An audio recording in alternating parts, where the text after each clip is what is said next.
তো hello friends, আমি আবার চলে আসলাম নতুন ব্লগ ভিডিও নিয়ে। ভিডিওটা হলো আমি স্কুটি গাড়ির কথা নিয়ে বলতে এসেছি, ঠিক আছে।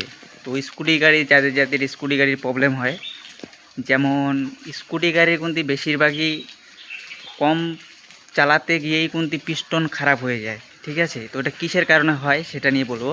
সেটা হলো এর জন্যই হয় যে তোমরা যদি ঠিকঠাক করে মোবিল চেঞ্জ করো তো অবশ্য হবে না।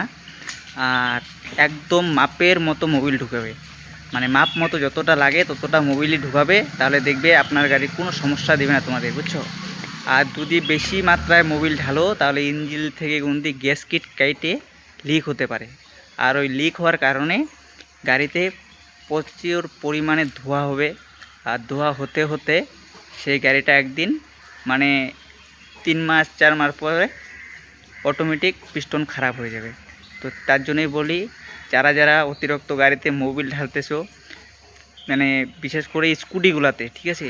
আর এখন BS6-এর স্কুটিতে যে প্রবলেম বের হয়েছে সেটা হয়তো তোমরা জানো না। তো তাই বলি, স্কুটি যাদের আছে অবশ্যই ভালো করে মেনটেন করবে, তো গাড়ি কোনো প্রবলেম দেবে না। আর তৃতীয় নাম্বার কথা হলো, ভালো দোকানে যেয়ে গাড়ি দেখাবে। যদি দোকানে না পারো তো ডাইরেক্ট শোরুমে নিয়ে যাবে, তাহলেই হবে, ঠিক আছে। তো তাই তোমাদেরকে বলি যে এমন কোনো ইসে করবে না যে যেটার জন্য দেখো আমার পিছনে একটা স্কুটি যাচ্ছে, ঠিক আছে। তো দেখতেই পাচ্ছ। তো এরকম স্কুটি দিয়ে যদি তোমাদের প্রবলেম হয় তো অবশ্যই আমাকে